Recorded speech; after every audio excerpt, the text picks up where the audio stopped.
to the Rebel Alliance Briefing Room Podcast. We are here to podcast about anything and everything Star Wars with you. Please visit our website where you can play current and past episodes. That's https://RABR KyleJohansson.us. That's RABR.KyleJohansson.us. On the left-hand side is a navigation menu. You can use this to learn how to load the Rebel Alliance Briefing Room podcast on your Android or Apple phone and tablet. And we have direct links to our podcast on Apple and Google Podcasts. Please participate by connecting to our social media, answering questions of the week, or submitting feedback directly from the site. Again, all of these are available at the Rebel Alliance Briefing Room website at RABR.KAILEJOHANSEN.US. And now, it's time to talk Star Wars. I am Kyle John Johansson, and this is Andrew Scott Sutton. Say hello. Hello. No Andrew today. Just busting through these Visions episodes, Volume 1. Today we're talking about Star Wars Visions, Volume 1, Episode 9, Akakiri. So we're going to do a detailed discussion and then beg you for some feedback. And also, we don't want you to be spoiled, so...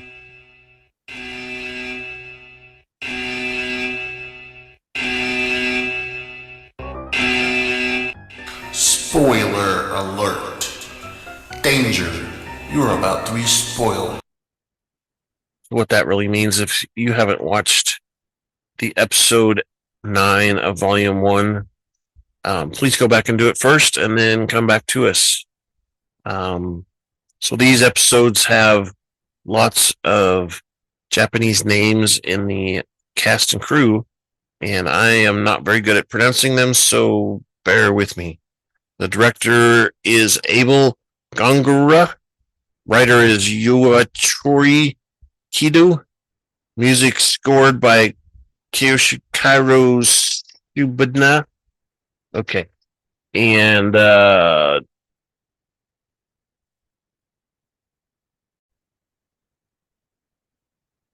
back to the director was Eunyoung Chow. Writer Yuichiro Kido. Music by U-Zhaan. And the cast, Tsubaki, who is Henry Golding. Misa is Jamie Chung. Kamachachi is Keone. Senshu, George Takei. Masago is Lorraine Toussanint. Master is Paul Nakauchi. And there's several Mushas, which are Adam Sietz, J.P. Karliak, Kyle Mccarley, Michael Sinterniklaas, and Patrick Sietz. A couple villagers are Kyle Mccarley and Adam Sietz. Hey, you, over there. Are you a trooper? Is your armor always dirty? When do you find time to clean it? Did Rebel scum scratch and damage it? Does your helmet communications keep acting up? Stop by Aaron's Armor Sparkalorium. Before 1500 hours, we will wash, clean, and sanitize your armor for the next day pickup. Our patented galactically ancient secret cleaning techniques will have your armor sparkling just like a new Cerulean Y1300 freighter just off the assembly line. Yeah. You will be the envy of all your friends and coworkers, from the castles on Lothal to the politicians on Coruscant to the environmentalists on Endor. For your next day service, stop by Aaron's Armor Sparkalorium. We are located in Tatooine's Mos Eisley Spaceport, directly across from Hangar 35. Really? We will also repair and sell most parts at the best rates in the known galaxy. All services guaranteed and licensed by the Emperor himself to last a lifetime. Only at Aaron's Armor Sparkalorium. That's crazy. Only helmets and boots services are extra. All right, so we're reviewing Star Wars Visions, Volume 1, Episode 9, Akakiri, something like that.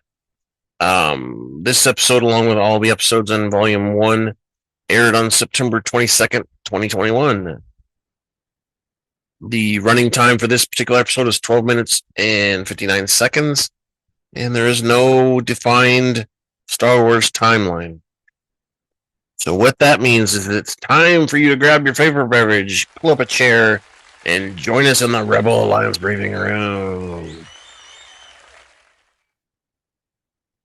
All right, the episode opens with an image of a damaged B-wing starfighter descending into a planet's surface. Several equine creatures bearing masked riders ride across the landscape. Near the downed starship, the Jedi Knight Tsubaki makes his stand against the riders, cutting down several of the riders with his blue lightsaber.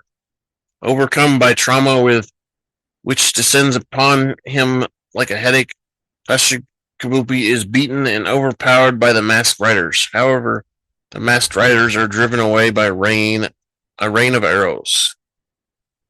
Tsubaki sees three figures standing on the plateau before he slips into unconsciousness. Later, Tsubaki awakens and accosts one of the rescuers, Kamchia. Kamchia tells him that they are trying to help him, and a female princess named Misa, who is one of the three rescuers, addresses Tsubaki. Misha's friend is surprised that she knows Tsubaki.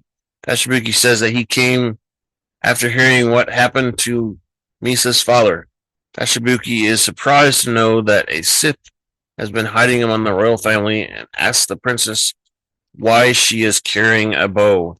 He assumes that she doesn't have plans to fight. Misha asks Tsubaki why he came.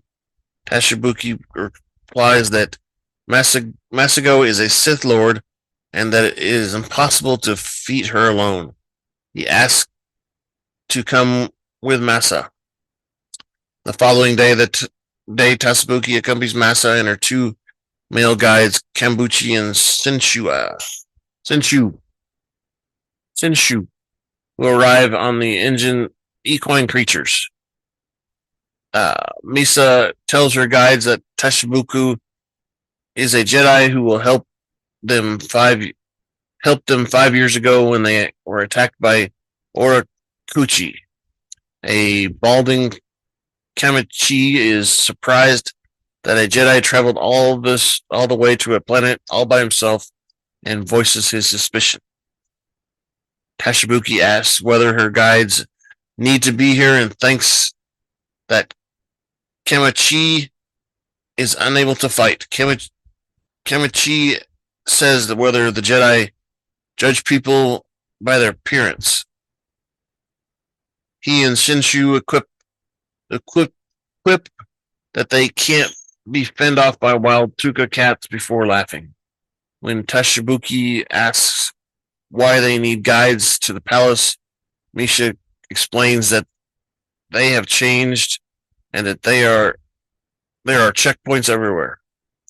Misha explains that she is an exile and cannot get close to the palace.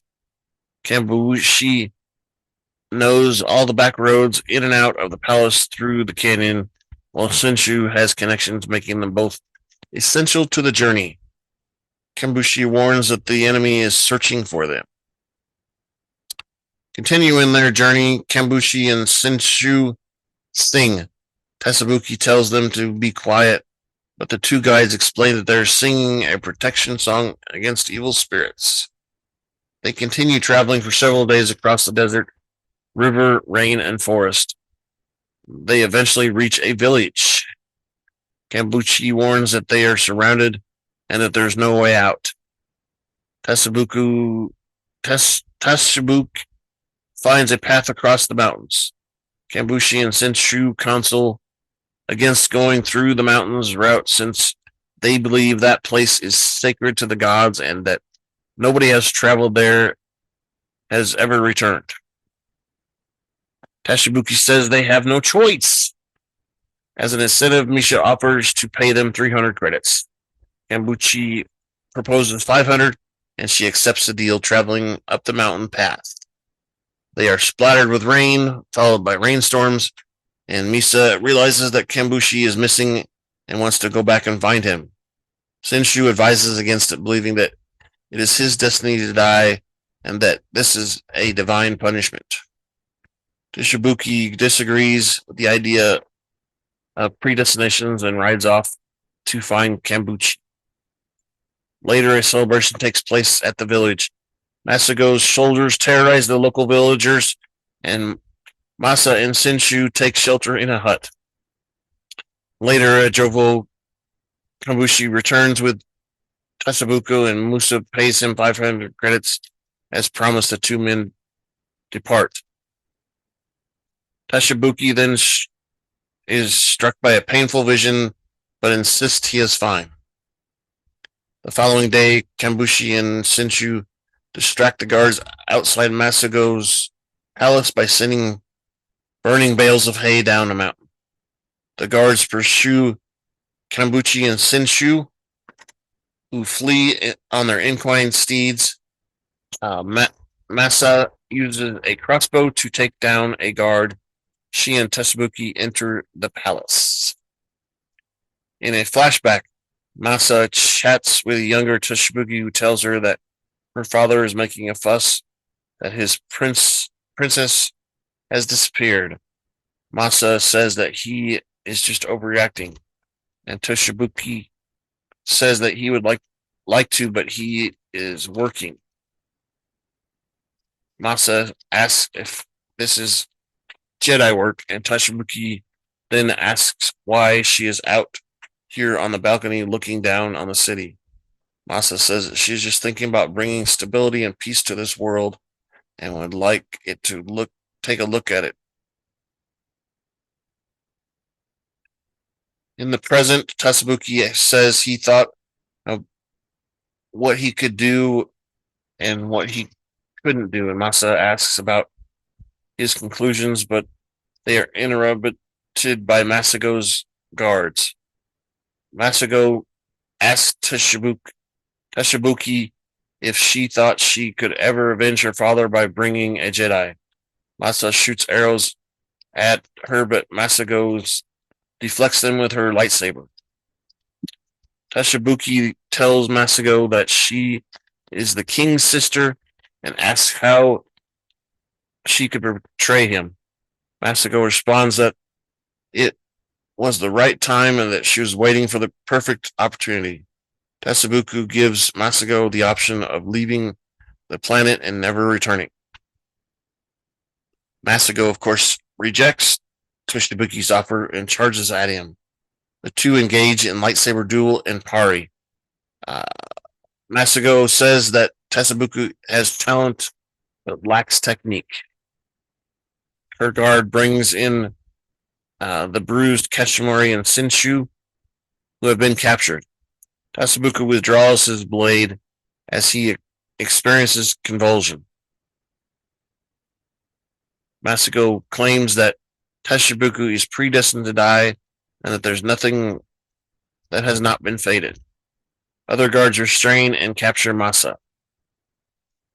As Tatsubuki struggles to regain strength, Masago taunts him about his poor prospects of helping his friends. Tatsubuki rises to his feet and struggles to walk. Masago mocks the limitations of the Jedi's power and claims that the dark side of the Force can awaken the true power that lies within him.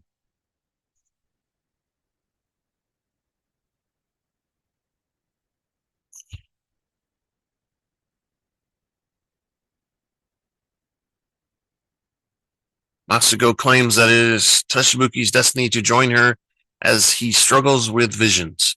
In a flashback, Tatsubuki tells a white-haired Jedi Master that he has to go back. The Master asks if Tatsubuki has experienced another nightmare and asks what he saw. He explains that he saw the vision of someone being killed repeatedly.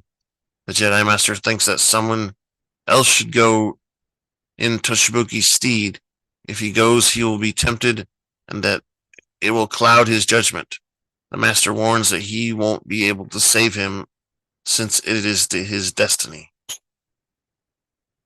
Rejecting the destiny of defeat, Tatsubuku fights back and strikes down several of Masago's guards.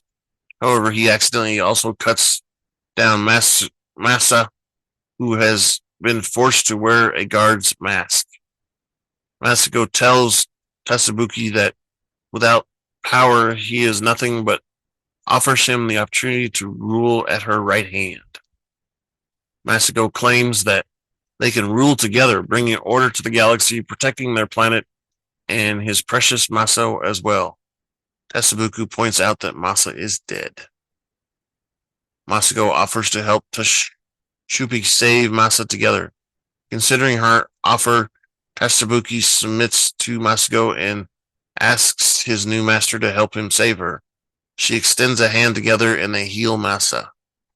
As Tatsubuki rises, Masa asks what he has done. Tatsubuku replies that he did what had to be done. Masago invites the new apprentice to follow her into a building before entering. Tatsubuku raises his hood, and Masa watches in shock and despair as Tatsubuku and Masa depart on a star destroyer amidst chanting. And the credits roll. We need your feedback. Feedback